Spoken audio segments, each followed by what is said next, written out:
Tobias Brenner woke at dawn in his stone-backed cabin, the fire dead for hours, yet the granite wall behind his bed radiated warmth like summer sun on rock. 3 miles east, trappers who had mocked his Boulder fortress shivered around dying embers, burning their third cord of wood in 2 days, wondering how the madman stayed warm with so little fuel. Before we dive in, let us know where you're watching from. And if stories of frontier ingenuity move you, hit that subscribe button, because tomorrow's tale is even more unbelievable than this one. The year was 1838, and February had brought cold that turned breath to ice before it left a man's lungs. Tobias Brenner woke in the gray light before dawn and knew immediately something was wrong. The cabin air felt thick and dead, absent the usual crackling of fire or warmth against his face. He sat up in his bedroll and saw the fireplace across the small room held only cold ash. The fire had died sometime in the night. His breath came out in white clouds. The temperature inside the cabin felt colder than the air outside, as if the log walls themselves had frozen and were now pulling heat from everything they touched. Tobias pulled on his boots and coat, moving quickly, and turned to wake his partner. Heinrich Vogel lay in his bedroll against the far wall, completely still. Tobias crossed the cabin in 3 steps and knelt beside him. Heinrich was dead. His face was pale, his lips blue, his body rigid with cold. Tobias pulled off his glove and touched Heinrich's neck, knowing even as he did that there would be no pulse. The skin was ice. Heinrich had frozen to death during the night, probably hours ago, while Tobias slept 6 feet away, equally cold but somehow still breathing. Tobias sat back on his heels and stared at his partner of 6 years. They had trapped together since 1832, working the streams and beaver ponds of the northern Rockies, surviving grisly encounters, harsh winters, and the constant isolation that broke weaker men. Heinrich was German, steady, competent, and careful. He had survived everything the mountains offered until last night, when their cabin's fire went out and the cold simply took him. Tobias stood and walked to the door. He lifted the wooden bar and pushed the door open.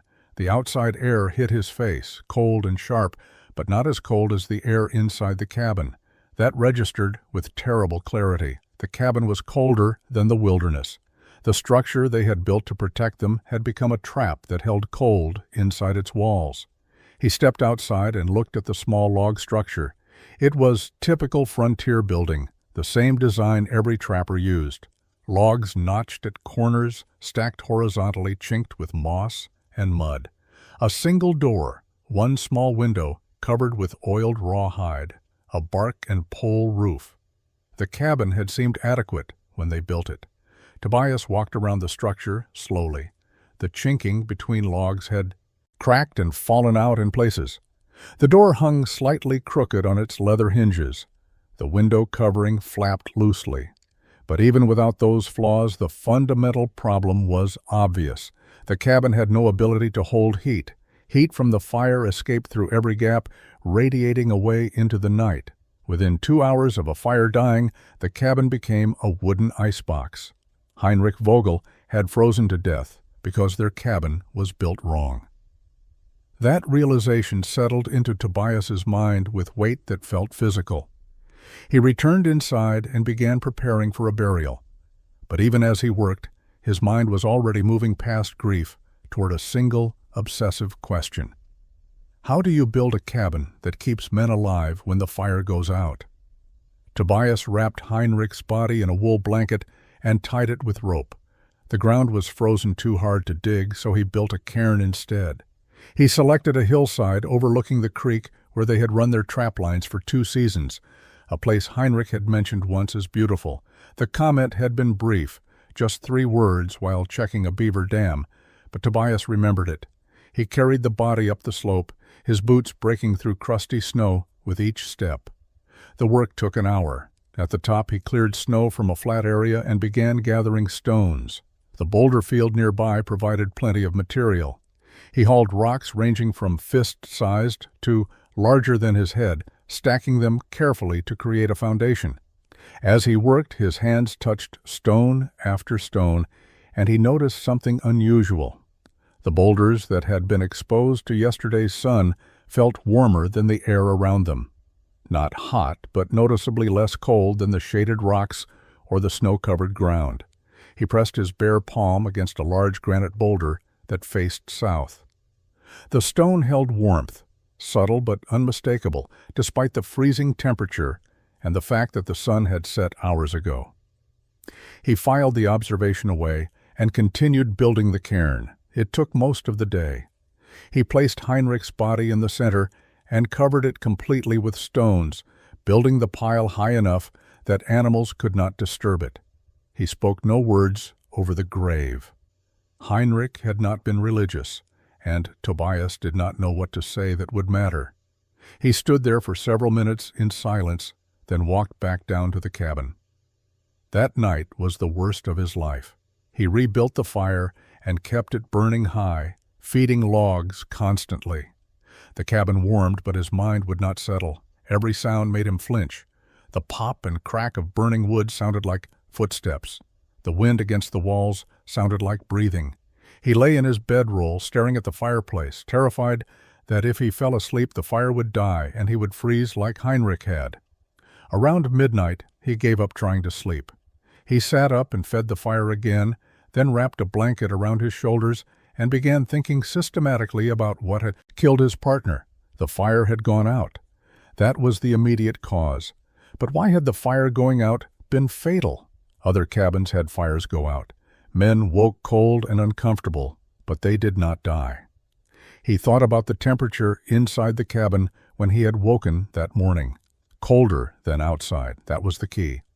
The cabin had not just lost heat, it had become actively cold, as if the structure itself was drawing warmth out of everything inside it. The logs had frozen, and frozen logs pulled heat from the air, from their bedrolls, from their bodies. Most trappers built cabins to block wind and rain. That was the standard. But blocking wind was not enough. A cabin needed to hold heat, to store it somehow, to release it slowly over time, so that when a fire died, men did not freeze. Tobias stared at the fire and began searching his memory for any structure he had seen that stayed warm without constant heating. Over the next week, Tobias maintained his trap lines mechanically while his mind worked on the problem of heat. He visited 3 neighboring trappers within a day's travel of his location, using the pretext of sharing news about Heinrich's death. But what he really wanted was to see their cabins and ask questions about firewood consumption. The first cabin belonged to a French-Canadian trapper named Baptiste Moreau. His structure was similar to the one Tobias and Heinrich had built. Single-room, notched log construction, simple door and window. Baptiste mentioned he burned approximately 4 cords of wood per winter, sometimes more during cold snaps. His cabin went cold within an hour or 2 of the fire dying. He considered this normal and had never questioned it.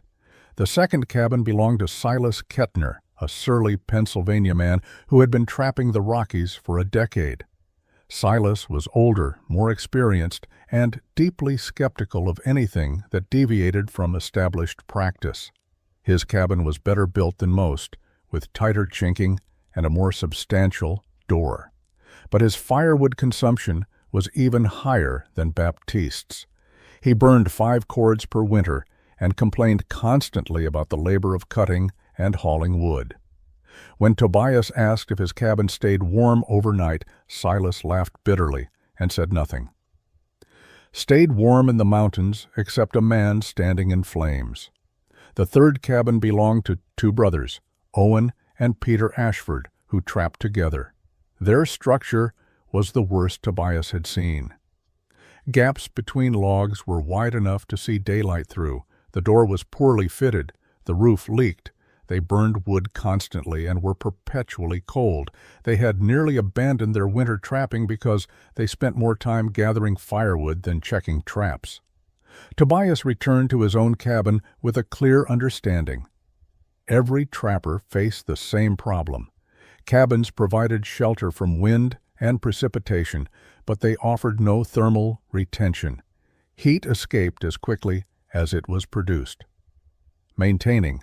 Warmth required constant fire, which required enormous amounts of firewood, which required endless labor cutting and hauling. The system was barely sustainable, and when something went wrong, when a fire went out unexpectedly, men died. He began examining his own cabin with obsessive attention. He studied how heat moved through the space. The warmest area was directly in front of the fireplace. Heat radiated outward from the flames, warming the air, but the warm air rose and collected near the ceiling. The floor stayed cold. The walls stayed cold. The corners were the coldest spots, where two perpendicular walls met and conducted cold inward from outside. He pressed his hand against the interior log walls at different times of day. In the morning, after a night of fire, the logs felt barely warm. By midday, if he let the fire die down, the logs were cold again. The wood absorbed almost no heat. It was simply a barrier, not a storage medium. He thought about the warm boulder he had touched while building Heinrich's cairn. Stone had held heat from the sun for hours after sunset. Wood did not. The difference seemed significant, but he did not yet understand why or what to do with that information. He only knew that traditional cabin construction was fundamentally flawed, and if he wanted to survive future winters alone, he needed to build something different. Spring came slowly to the northern Rockies in 1838. Snow melted gradually, revealing brown grass and muddy ground. Streams swelled with runoff. The beaver emerged from their lodges and began repairing winter damage to their dams. Tobias worked his trap lines through April and May, collecting pelts, but his attention was divided. He had become obsessed with stone. He noticed it everywhere. Granite boulders scattered across meadows absorbed sunlight during the day. He began touching them in late afternoon, feeling their warmth. He returned after sunset and touched them again. The warmth persisted, sometimes for hours. Large boulders, those 3 or 4 feet in diameter, stayed noticeably warm well into the night. Massive boulders, the size of small cabins, retained heat even longer. He observed cliff faces. South-facing stone walls caught maximum sunlight. By late afternoon, the rock was almost hot to the touch. He returned to the same cliffs after dark and pressed his palms against the stone. Heat radiated outward, gentle but persistent. The stone was giving back the heat it had absorbed during the day. He began crude experiments. He built a large fire and placed fist-sized stones at the edge of the flames. He left them for an hour, letting them heat thoroughly, then pulled them out with a stick and carried them into his cabin, wrapped in leather. He placed the hot stones near his bedroll. They radiated warmth for hours, keeping his sleeping area comfortable long after the cabin's main fire had died down. He tried different types of stone. Granite worked best. It was dense, heavy, and held heat longer than other rocks. Sandstone heated quickly but cooled quickly. Limestone was intermediate. Shale was useless. It cracked and fractured when heated. Granite was clearly superior, and the mountains were full of it. He studied old Native American campsites he found along the creeks. Every fire ring he examined was lined with stones. He had always assumed the stones were simply to contain the fire, but now he reconsidered. The stones absorbed heat during cooking and radiated it back afterward. They extended the useful life of each fire, providing warmth and cooking heat longer than flames alone. One evening in late May, Tobias sat outside his cabin and watched the sunset behind the western peaks. The air cooled rapidly as the light faded, but a large boulder near his cabin, one that had been in full sun all day, remained warm for hours. He sat with his back against the stone and felt heat soaking through his shirt. The temperature differential was remarkable. The air around him was cold enough to see his breath, but the stone at his back was comfortable. An idea crystallized. What if a cabin could be built with stone as part of its structure? Not just a stone fireplace, but stone as a fundamental component. Stone that could absorb heat during the day and release it at night. Stone that could act as a thermal reservoir, storing energy and distributing it slowly over time. The concept seemed almost obvious once he thought of it clearly, yet he had never seen anything like it. Stone was heavy and difficult to work with, but it had properties wood lacked entirely. Stone stored heat, was fireproof, did not rot. Stone, if used correctly, could transform a cabin from simple shelter into something far more capable. Tobias finished his spring trapping season in early June and prepared to transport his furs to the summer rendezvous at the Green River. The annual gathering was where trappers sold pelts to trading companies, resupplied, and exchanged information about trap lines, dangers, and survival techniques. Tobias planned to sell his furs quickly and return to the mountains with specific supplies for an experiment that consumed his thinking. Before leaving, he visited Silas Kettner's cabin to share his idea.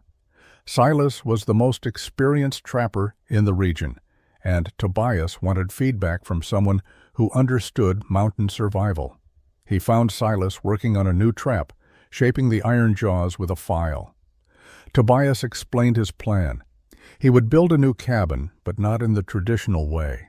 He would build it into a boulder field, using massive stones as one wall of the structure.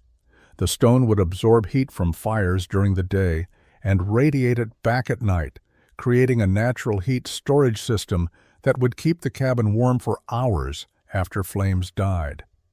Silas stopped filing and looked at Tobias for a long moment. Then he laughed, not with humor, but with something closer to pity. He said Tobias had been touched by grief, that losing Heinrich had damaged his thinking. Stone was cold and heavy. Building into boulders was insane. The rocks would pull heat out of the cabin faster than any fire could produce it. Stone was the enemy of warmth, not the ally. Every experienced man knew that cellars dug into stone stayed cold year-round. Tobias was proposing to live in a stone cellar and expecting it to keep him warm. Tobias tried to explain the difference between stone that was isolated from heat and stone that was deliberately heated and allowed to store thermal energy. He described his experiments with heated rocks near his bedroll, the way sun-warmed boulders stayed warm hours after sunset. Silas dismissed all of it. He said small stones might hold a bit of warmth, but building a cabin against massive boulders would create a structure that would freeze a man solid. He told Tobias to abandon the idea, build a normal cabin, and stop wasting time on foolishness born from mourning. Tobias left without convincing him. Over the next week, as word spread through the scattered trapping community about his plan, the reaction was universally negative. Baptiste Moreau heard about it and made jokes about Brenner building an oven to roast himself. The Ashford brothers said he would freeze to death in his stone tomb. A visiting trapper named Levi Zimmerman said Tobias was grief-mad and should partner with someone sensible before he killed himself through stupidity. The mockery did not dissuade him. Tobias had watched Heinrich freeze to death in a cabin built the way everyone said was correct. Traditional methods had failed catastrophically. He would rather die testing a new approach than die repeating old mistakes. He left for the Green River rendezvous in mid-June, his furs packed on 2 horses, his mind already planning the construction that would occupy his summer. Tobias returned from the rendezvous in early July with supplies, a modest profit from his fur sales, and absolute determination. He spent the first week back scouting locations within a day's travel of his current trap lines. He needed to find a boulder field with specific characteristics. The stones needed to be massive, large enough to store significant heat. They needed to be arranged in a way that would allow cabin construction. Most importantly, they needed to face south to catch maximum sunlight. He found possibilities, but rejected them for various reasons.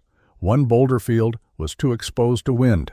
Another was in a valley that would trap cold air. A third had stones that were too small or too scattered. He was looking for something specific, and he refused to compromise. On the 8th day of searching, he found it. The location was 2 miles northeast of his current cabin, up a gradual slope that led to a high meadow. The meadow itself was unremarkable, but on its eastern edge stood a cluster of granite boulders that took his breath away. There were 7 major stones, each one 10 to 15 feet tall, arranged in a rough semicircle. They looked like ancient giants frozen in conversation, their surfaces weathered smooth by centuries of wind and weather. Tobias walked among them slowly, studying their configuration. 3 of the largest boulders formed a natural alcove, open to the south, protected from north wind by the stones behind.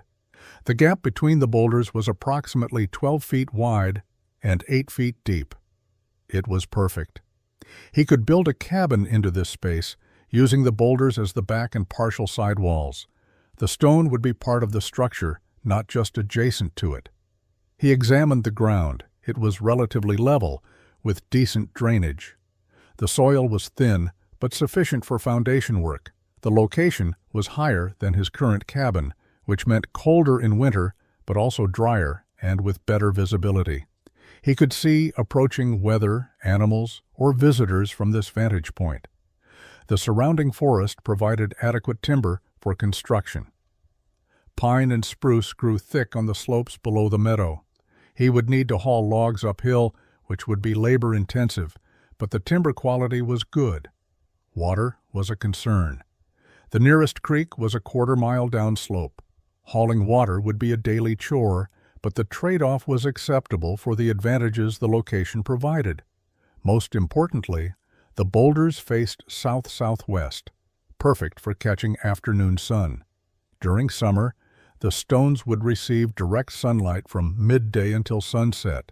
In winter, the sun angle would be lower, but the south-facing exposure would still capture maximum available light and heat. Tobias pressed his hand against the largest boulder. The surface was warm from the day's sun. He sat with his back against it and felt heat radiating through his shirt. This was the place. Logic said it was impossible to build here, that the location was too exposed, too difficult, too unconventional. But Tobias trusted his observations over conventional wisdom. He marked the site by stacking stones in a cairn and returned to his current cabin to begin preparations. Tobias began construction in late July 1838. His first task was creating access to the site. He cleared a path through the forest from his old cabin to the boulder field, wide enough to drag logs. The work took 3 days. He cut brush, moved fallen timber, and marked the trail with blazes on standing trees so he could find it in snow. Next came foundation preparation. Traditional cabins were built directly on the ground, but Tobias wanted better drainage and stability. He dug shallow trenches around the perimeter of his planned structure, roughly 12 feet wide by 16 feet deep, nestled into the alcove formed by the 3 largest boulders. He filled the trenches with hand-sized stones, creating a foundation that would prevent settling and allow water to drain away from the cabin floor. The foundation work was brutal. Every stone had to be carried from the surrounding boulder field or pulled from the thin soil. His hands developed calluses on top of existing calluses. His back ached constantly. He worked from dawn until dark, breaking only to eat cold meals and sleep in his old cabin 2 miles away. While working, he refined his design mentally. The cabin would have 3 log walls and 1 stone wall. The boulders would form the northern back wall, providing thermal mass and protection from prevailing winter winds. The south wall would have a door and small window to admit light and allow access. The east and west walls would be solid log construction for strength and insulation. The critical innovation was how the log walls would meet the stone. He could not simply stack logs against the boulder face. Air gaps would eliminate any thermal benefit. He needed direct contact between wood and stone, creating a continuous thermal connection. The logs would need to be shaped to match the irregular boulder surface, a task that would require extraordinary precision. He spent 2 days studying the boulder face, running his hands over the surface, understanding its contours. The stone was not uniform. It had bulges, depressions, and irregular planes. He would need to custom fit each log, shaping it to match the stone behind it. The work would be tedious beyond anything standard cabin construction required. Silas Kettner visited during the second week of August. He rode up the trail Tobias had cleared, dismounted, and stood staring at the foundation work and the boulders looming behind it. He said nothing for a full minute, then shook his head slowly. He asked if Tobias understood how much work he was creating for himself. A normal cabin could be built in 4 days. This project would take months. Tobias agreed that it would take months. Silas asked if it was worth it. Tobias said he would find out when winter came. Silas mounted his horse and rode away without another word, leaving Tobias alone with his impossible project. Tobias began cutting timber in mid-August. He selected trees carefully, looking for straight trunks with minimal taper, approximately 10 to 12 inches in diameter. He needed uniformity because each log would require extensive shaping to fit against the boulder face. Irregular logs would create more work than he could afford. He felled trees on the slopes below the meadow and stripped them of branches. Then came the brutal task of hauling them uphill to the construction site. He used a horse for the heaviest logs, looping rope around the trunk and letting the animal drag them up the trail he had cleared. Smaller logs he carried himself, one end on his shoulder, the other dragging behind. Each log required multiple trips and left him exhausted. By early September, he had accumulated 30 logs at the site, enough to begin wall construction. He started with the back wall, the critical interface between wood and stone. This was where his design would succeed or fail. He needed to create direct thermal contact between the heated cabin interior and the massive granite boulders that would store that heat. He selected his straightest log and positioned it at the base of the boulder, resting it on the stone foundation he had prepared. Then he studied the gap between log and stone. The boulder surface was irregular, curving outward in some places, receding in others.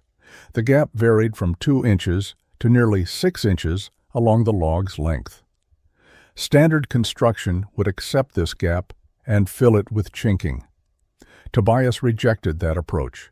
Chinking created insulation, and insulation prevented heat transfer. He needed the opposite. He needed the log to touch the stone directly, maximizing thermal contact. He began shaping the log using a draw knife and hatchet. He carved away wood from the backside of the log, creating a surface that matched the boulder's contours. The work was painstaking. He would carve, test the fit, carve more, test again. A single log took an entire day to shape properly. When the fit was finally acceptable, he moved to the next challenge: how to seal the connection without creating insulating air gaps. He developed a mixture using materials available in the mountains. He gathered clay from a stream bank a mile away, carrying it back in a leather bag. He collected sand from the same stream. He cut hair from his horse's tail and mane, creating fiber for reinforcement. He mixed these components with water, creating a thick paste. He applied the clay mixture to the shaped log surface and pressed it against the boulder. The clay filled microscopic gaps and irregularities, creating intimate contact between wood and stone.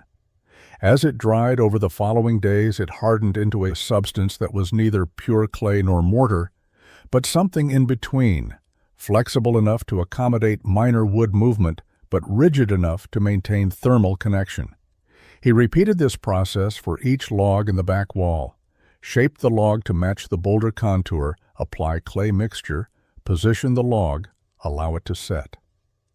The work progressed slowly. By late September, he had completed only 6 courses of logs on the back wall, roughly 3 feet of height. A standard cabin would have been finished by now. Tobias was barely started. The fireplace design consumed Tobias's thinking through October. This was the heart of his system, the mechanism that would charge his stone battery. A standard fireplace was built in a corner or against a wall with a chimney to vent smoke. Heat radiated forward into the room while most of it escaped up the chimney. Tobias needed something different. He needed to capture heat and direct it into the boulder mass before allowing it to escape.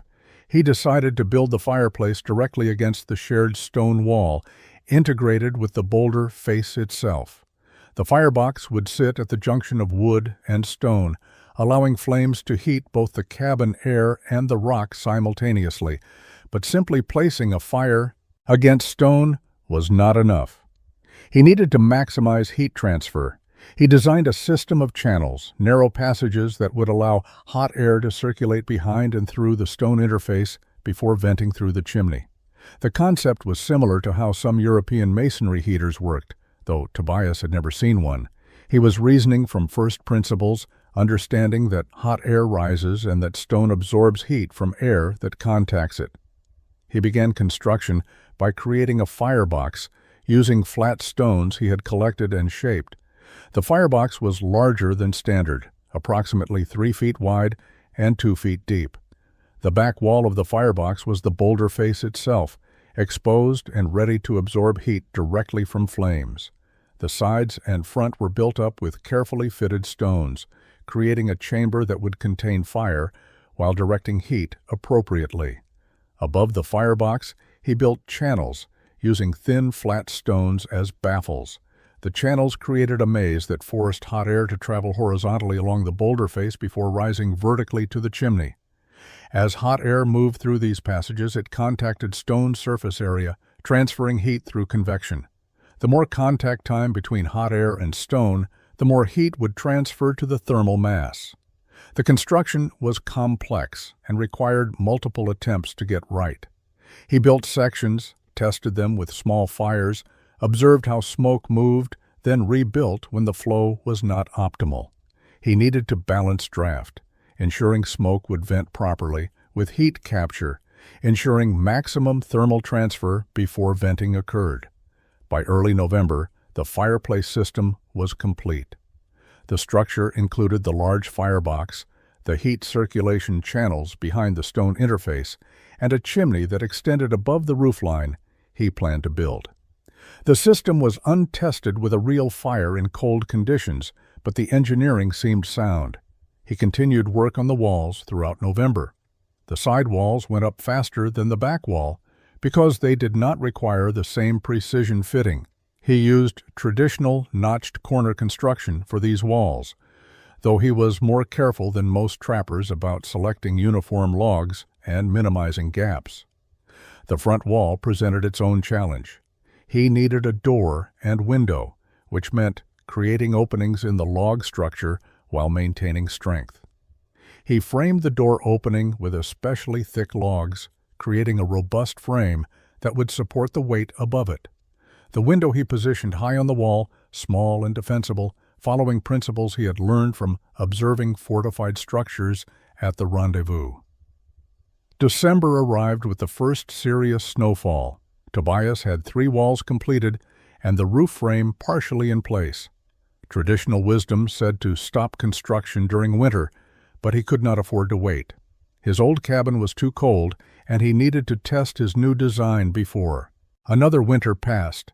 He continued working despite the weather. The roof construction followed principles similar to the walls. He used thick poles as rafters, spacing them closely for strength. Across these he laid split planks, creating a solid deck. Over the planks he placed layers of birch bark for waterproofing. Finally, he covered everything with sod, creating a living roof that would provide insulation and additional thermal mass. The roof work was dangerous in snow and cold. He built scaffolding from small logs to reach the peak and worked carefully to avoid falls. His fingers grew numb handling cold wood and bark. He developed a routine of working for short periods, then warming his hands by a small fire, then returning to work. The door required a full week to construct. He split planks from a single large pine, creating boards of uniform thickness. He fitted them together using joints he had seen on warehouse doors during a trip to St. Louis years earlier. Each plank interlocked with its neighbor, creating a door that was effectively a single piece of wood. He reinforced it with diagonal bracing and hung it on hinges he had fabricated from scrap iron. The window was simpler. He created a shutter from thick planks and mounted it on the interior, hinged so it could be opened for light and air or closed for security and warmth. Behind the shutter, he stretched oiled canvas, creating a translucent barrier that would admit diffused light while blocking wind. By late December, the structure was essentially complete: 4 walls, a roof, a door, and a window. The fireplace and heat circulation system were built but untested. The interior was raw, just dirt floor and bare walls, but it was enclosed and ready for occupation. Tobias moved his supplies from the old cabin in multiple trips through snow: bedding, tools, cooking equipment, food stores, ammunition, and traps. Everything he needed to survive winter and continue trapping. The moves took 3 days. On the evening of December 28, 1838, he closed the door of his old cabin for the last time and walked through darkness to his new home. The structure looked strange, silhouetted against snow and moonlight. The massive boulders loomed behind it, dwarfing the log walls. Most cabins tried to dominate their landscape. This one seemed to grow from the stone itself, organic and integrated. Silas Kettner had called it Brenner's Fortress. Others called it the Stone Tomb. Tobias called it an experiment. He would learn tonight whether months of labor had produced salvation or folly. He entered, barred the door, and prepared to light the first fire in his new fireplace. The moment had weight. Everything depended on whether stone would behave as he predicted. He struck flint to tinder and began building flames. Tobias built the fire slowly and deliberately. He started with tinder and kindling, coaxing small flames to life in the large firebox. As the flames grew, he added larger pieces of wood, building heat gradually. He wanted to avoid thermal shock that might crack the stone or disturb the clay seals between log and boulder. The fire caught well. Smoke rose through the channels he had built, moving horizontally along the boulder face before venting up the chimney. The draft was good, pulling air from the cabin and feeding the flames. He continued adding wood, increasing the fire size until it filled the firebox with steady flames. Within an hour, the cabin air began warming noticeably. Heat radiated from the fireplace as expected, spreading through the single room. But what interested Tobias was not the immediate warmth from flames. That was normal. What mattered was whether the stone behind the fire was absorbing heat, and whether that stored heat would radiate back after flames died. He maintained the fire for 6 hours, keeping it steady and hot.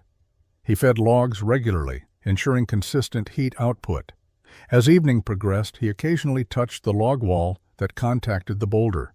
The wood grew warm, then hot. Heat was definitely transferring from cabin air through the logs into the stone mass behind them. Around midnight, he stopped adding wood and let the fire burn down to coals. He wanted to see what would happen as flames diminished. The cabin was thoroughly warm, almost uncomfortably so after hours of steady fire. He opened the door briefly to let some heat escape and cool the air to a more reasonable temperature. By 2 a.m, the fire had died completely. Only ash remained in the firebox. Tobias wrapped himself in a blanket and sat on his bedroll, watching and waiting. The test was simple. Would the cabin stay warm, or would it grow cold like his old cabin always had? An hour passed. The cabin remained comfortable. He touched the log wall near the boulder interface. It was still hot, radiating heat into the room. The stone behind the logs was giving back the energy it had absorbed during the fire exactly as he had hoped. Another hour passed, still warm. He dozed briefly, then woke and checked again. 4 hours after the fire had died completely, the cabin temperature was stable. Not as warm as when flames were burning, but far warmer than the outside air and certainly comfortable enough for sleep. At dawn, 8 hours after the fire had gone out, Tobias woke naturally and immediately assessed the temperature. The cabin was cooler than during the night, but still noticeably warm. He pressed his hand against the log wall. The wood was warm to the touch. The boulder behind it was still releasing stored heat, more slowly now, but persistently. He stood and walked to the door, opened it, and stepped outside. The morning air was brutally cold, well below freezing. He re-entered the cabin and closed the door. The contrast was remarkable. Outside was winter. Inside was comfortable enough that he did not need to immediately light a fire. The experiment had succeeded beyond his expectations. His stone-backed cabin stored heat and released it slowly over many hours. He had created a thermal battery that actually worked. Over the following weeks, Tobias refined his understanding of the system he had built. He kept careful mental notes about fire duration, heat retention, and wood consumption. Patterns emerged that revealed the practical advantages of his design. A 6-hour fire, maintained at moderate intensity, heated the stone mass sufficiently to keep the cabin comfortable for approximately 18 to 20 hours. This meant he could build one fire in the morning, let it burn while he worked on equipment or prepared food, then allow it to die. The stone would carry him through the entire night and into the next morning with comfortable temperatures. Wood consumption dropped dramatically compared to his old cabin. He calculated he was burning roughly 1/3 the amount of firewood he had used previously. This was not just a convenience. It was a fundamental change in how much labor was required to survive. Cutting and hauling firewood had consumed enormous time and energy. Reducing that burden by 2/3 meant more time for trapping, equipment maintenance, and rest. The temperature stability was equally important. His old cabin had suffered wild temperature swings, scorching hot near the fire, freezing in corners, cold within 2 hours of flames dying. The stone-backed cabin maintained even temperature throughout the space. The stone absorbed excess heat when the fire was burning, preventing overheating. It released that heat slowly when flames died, preventing cold. He discovered the system had optimal operating patterns. If he let the stone mass cool completely, it took longer to reheat. But if he maintained a pattern of heating the stone daily, it never fully cooled and required less energy to bring back to temperature. The stone was building up baseline warmth that accumulated over days. He also learned the system's limitations. If he did not build a fire for more than 24 hours, the cabin would eventually match outside temperature. The stone did not generate heat, it only stored and released what the fire provided. But this limitation was manageable. He simply needed to build one fire per day, which was far less demanding than the constant fire maintenance his old cabin had required. In late January, a cold snap brought temperatures far below zero for 5 consecutive days. This was the real test. Tobias maintained his pattern of one morning fire per day. Each fire lasted approximately 6 hours. Each night, he slept comfortably without flames. The system handled extreme cold without requiring any change to his routine. During this cold period, he visited Silas Kettner's cabin to check on his neighbor. He found Silas exhausted, burning wood constantly, barely able to keep his cabin warm enough to survive. Silas had been feeding his fire around the clock for 3 days, getting minimal sleep, and was running dangerously low on firewood. The contrast between their situations was stark. Tobias did not mention his own comfort. He simply offered to help Silas cut more wood. They spent a day working together, felling trees and hauling logs. Silas asked how Tobias was managing his firewood supply. Tobias said he was using less than expected. Silas assumed he was being tough, enduring cold, rather than burning adequate wood. Tobias did not correct that assumption. January turned to February in 1839, and the winter intensified beyond anything trappers in the region had experienced in recent memory. Temperatures dropped and stayed low for weeks. Snow accumulated in drifts that buried cabins to their rooflines. Wind howled through the mountains with force that snapped trees and created conditions where exposed skin froze in minutes. Tobias maintained his routine: one fire per day, 6 hours of burning, 18 to 20 hours of radiant heat from the stone. The system worked flawlessly, even in extreme conditions. He stayed warm, used minimal firewood, and had energy to maintain his trap lines during brief periods when weather allowed safe travel. Other trappers struggled desperately. The cold was severe enough that normal cabins could not be kept warm even with constant fire. Men burned wood day and night, and still shivered. Some abandoned their isolated cabins and traveled to trading posts where multiple families could share heat. Others crowded together in pairs or groups, combining resources and body heat to survive. Word began spreading through the scattered trapping community about Tobias's situation. Levi Zimmerman, a traveling trapper who moved between various camps, visited in early February and was shocked to find Tobias comfortable and well supplied with firewood despite the brutal conditions. Levi asked directly how this was possible. Tobias explained the stone-backed design and the thermal mass principle. Levi was skeptical but could not deny what he was experiencing. The cabin was warm. There was no fire burning. The explanation Tobias provided seemed impossible, yet the result was undeniable. Levi asked if he could spend the night and observe the system over a full cycle. Tobias agreed. That evening, Tobias built his daily fire while Levi watched. The fire burned for 6 hours while they ate, talked, and prepared equipment for the next day's work. Around midnight, Tobias stopped adding wood and let the flames die. Levi expected the cabin to grow cold quickly. Instead, it remained comfortable. He touched the log wall near the boulder interface and felt heat radiating from the wood. The stone was warm, almost hot. Even though no flames were visible, they slept through the night without fire.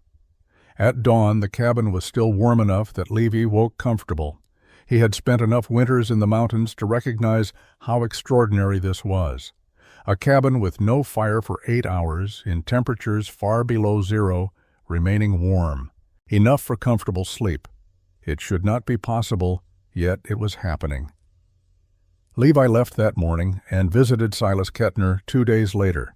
He described what he had seen at Tobias's cabin. Silas, exhausted from days of constant fire tending and nearly out of firewood, listened with growing frustration.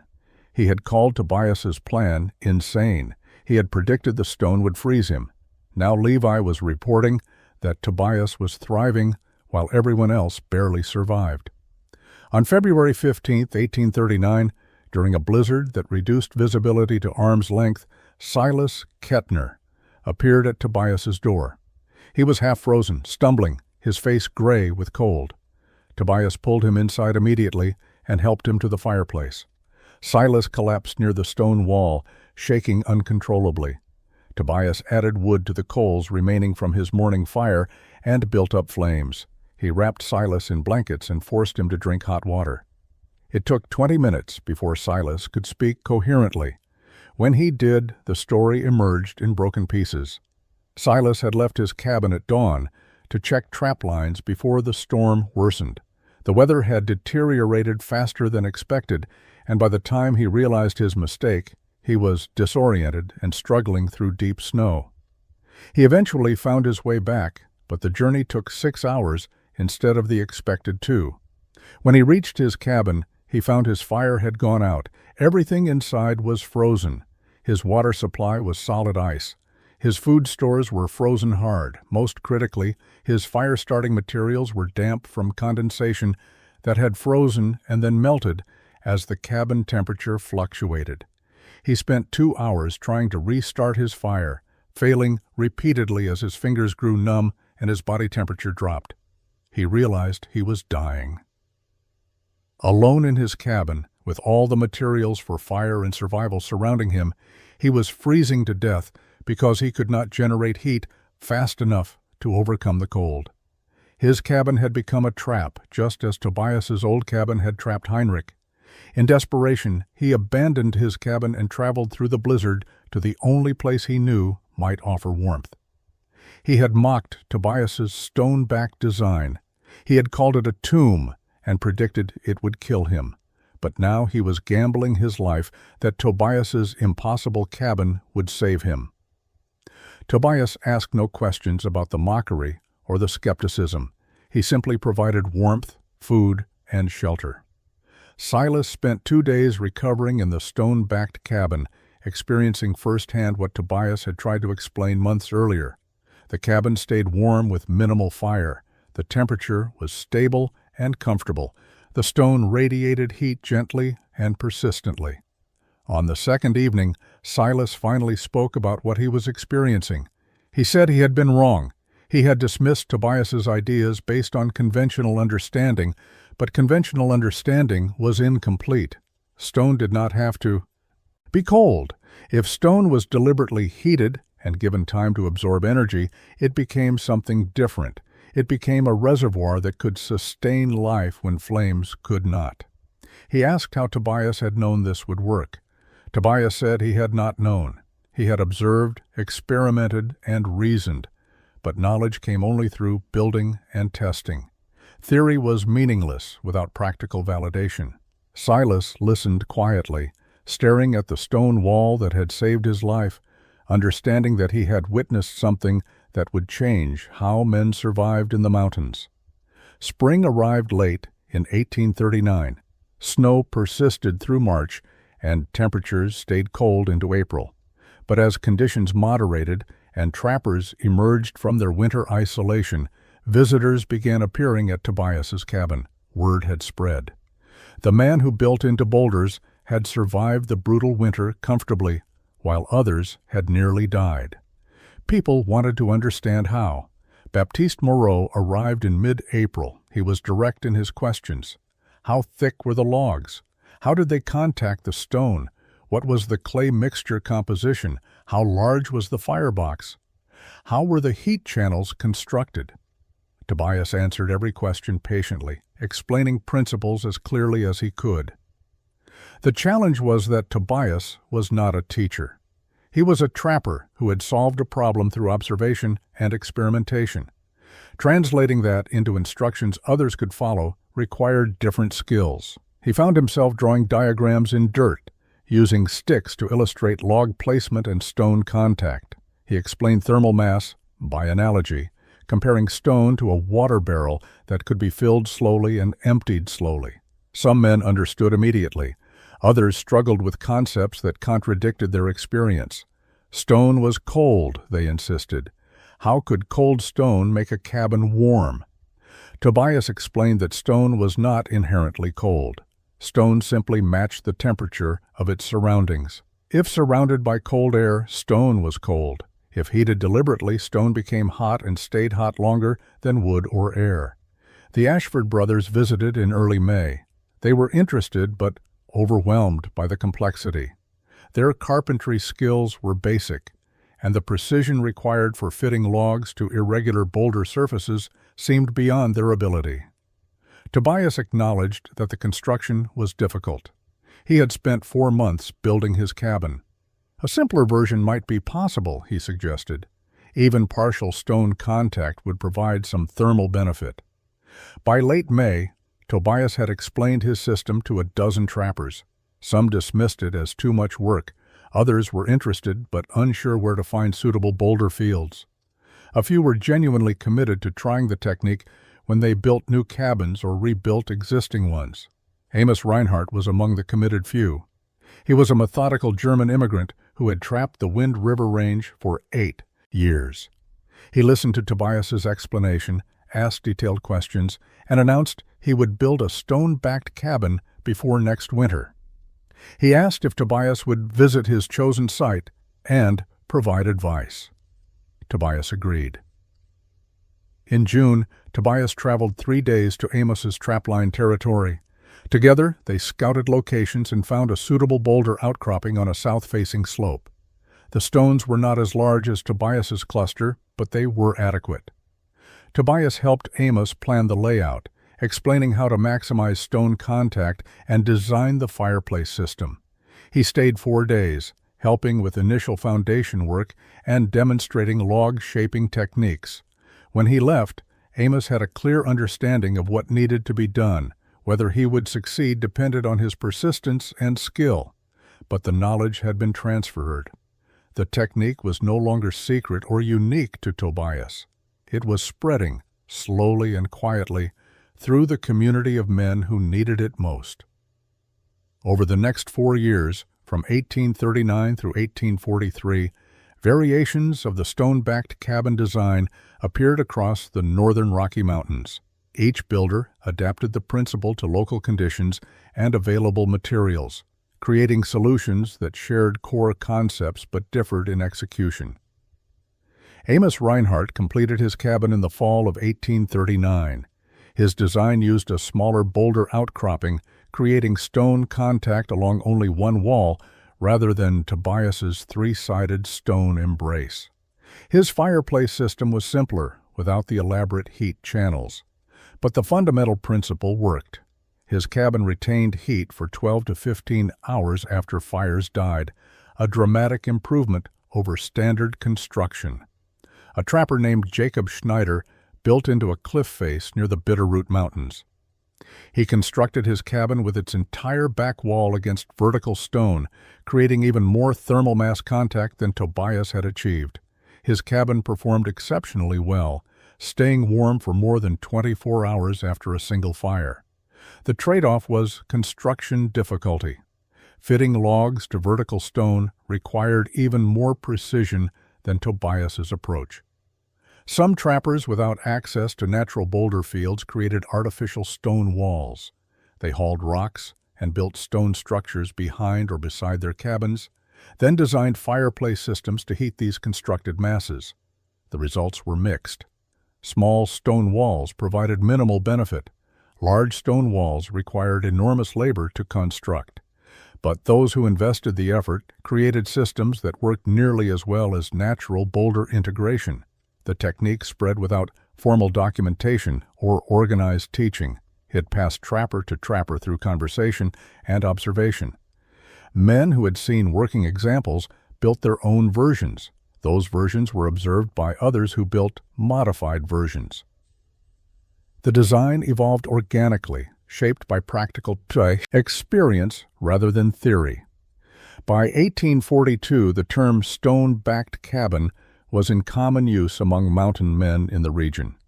The phrase described any cabin that deliberately incorporated significant stone mass for thermal retention. The exact design was less important than the principle. Stone stores heat. Cabins that use stone stay warmer longer with less fuel. Not every trapper adopted the technique. Some considered the construction time excessive. Others trapped in areas without suitable stone. Some simply preferred traditional methods and saw no reason to change.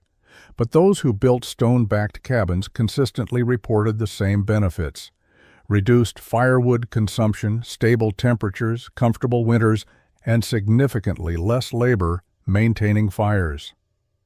The technique also spread beyond trappers. Settlers moving into mountain valleys in the early 1840s observed trapper cabins and noticed some stayed warmer than others. They asked questions, learned about stone backing, and incorporated the principle into their own construction. Small trading posts adopted it for permanent structures. A few military outposts built stone-backed cabins for winter stations. The innovation was becoming part of frontier building knowledge, absorbed into the collective understanding of how to survive in harsh climates. No one promoted it. No manual documented it. It simply worked, and working solutions spread naturally among people who needed them. Winter of 1844 brought Amos Reinhardt to the edge of death, and his stone-backed cabin saved him. The incident occurred in late January when Amos was checking trap lines in the Wind River Range.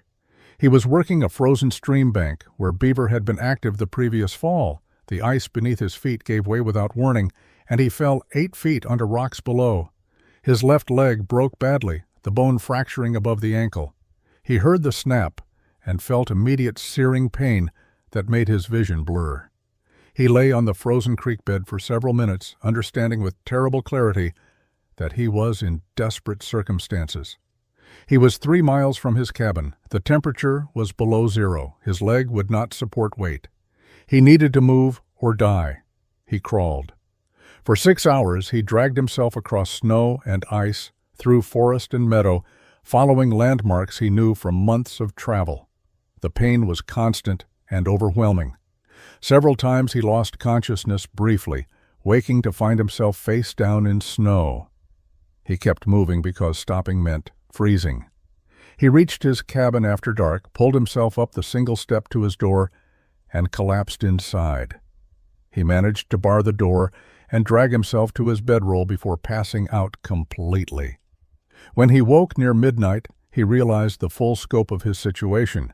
His leg was broken and could not be walked on. His nearest neighbor was 2 days' travel away. He had minimal food supplies. He could not hunt or check traps. He was effectively immobile and would remain so for weeks. In a standard cabin, his situation would be fatal. Maintaining fire around the clock while injured would be impossible. He would need to wake every 2 to 3 hours to add wood, preventing real sleep and exhausting his strength. The constant fire would consume his firewood supply within days, forcing impossible choices between warmth and fuel conservation. But Amos had built a stone-backed cabin following Tobias's principles. His design was simpler than the original, but it worked. Each morning he built one fire that burned for approximately 5 hours. He positioned himself near the fireplace, splinted his broken leg using boards and rope, and tended the flames while sitting. When the fire died, the stone wall behind it radiated heat through the rest of the day and night. He survived 6 weeks immobilized in his cabin. The stone-backed design meant he only needed to build one fire per day, a task he could accomplish despite his injury. He rationed his food carefully, eating less than normal, but enough to maintain strength. He melted snow for water. He waited for his leg to heal enough to allow travel. In mid-March, when he could finally put weight on his leg with the aid of a crutch, he traveled slowly to the nearest trading post. The journey took 5 days instead of the normal 2. He arrived gaunt and limping, but alive. The trader who saw him was astonished anyone could survive 6 weeks alone with a broken leg in winter conditions. Amos credited his survival entirely to his cabin design. Without the thermal mass system, he would have frozen or exhausted his firewood trying to stay warm. The stone-backed cabin had kept him alive through circumstances that would have killed a man in standard shelter. Tobias Brenner left the Rocky Mountains in the spring of 1847. The fur trade had collapsed years earlier. Beaver populations were depleted from overharvesting, and silk had replaced felt in hat manufacturing, destroying demand for pelts. Most mountain men had already left, seeking new opportunities in Oregon, California, or returning to settlements they had abandoned years before. Tobias sold his trap lines and equipment to a prospector who was more interested in the cabin than the trapping territory. The stone-backed structure had become locally famous, and men recognized its value even as the fur trade died. Tobias accepted a modest payment and rode west with a pack train heading to the Oregon Territory. He settled in the Willamette Valley, purchasing land suitable for farming. The transition from trapper to farmer was difficult. He was 42 years old, accustomed to solitude and wilderness, now surrounded by families and cultivated fields. But he adapted. He built a house, using techniques he had learned in the mountains, but modified for different climate and purpose. He planted crops and raised livestock. In 1848, he married a widow named Catherine Marsh, who had 3 children from her previous marriage. Tobias became a stepfather, learning to navigate family life after 16 years of isolation. He was quiet and often uncomfortable in social situations, but he was patient with the children and reliable in the steady work farming required. He rarely spoke about his years in the mountains. When asked, he would mention trapping beaver and surviving winters, but he never discussed the stone-backed cabin or the innovation that had spread across the Rockies. It was simply part of a past life that seemed increasingly distant. Tobias died in autumn of 1869 at age 64 from pneumonia that developed after working in cold rain during harvest. He was buried in a small cemetery outside Salem, Oregon. His gravestone listed his name, birth and death dates, and the word farmer. There was no mention of his trapping years or his contributions to frontier survival. But in the mountains he had left 22 years earlier, stone-backed cabins continued to shelter trappers, prospectors, hunters, and settlers. The cabins stood through decades of harsh winters, their boulder walls radiating stored heat exactly as Tobias had intended. Some were maintained and occupied continuously. Others were abandoned, but remained structurally sound, offering shelter to travelers who found them. The technique persisted not through fame or documentation, but through practical effectiveness. Men who needed to survive in cold climates built cabins that incorporated thermal mass. They learned from existing examples or from others who had built successfully. The knowledge passed from generation to generation, embedded in the practical wisdom of frontier construction. By the 1870s, stone-backed design principles had been incorporated into remote homesteads, mining camps, and high-altitude shelters throughout the Mountain West. The specific details varied, but the core concept remained.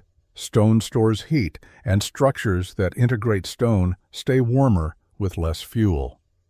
Tobias Brenner proved that survival in the wilderness was not about toughness or weapons, but about understanding how materials behave and engineering solutions to fundamental problems. His legacy was not carved in stone or written in books.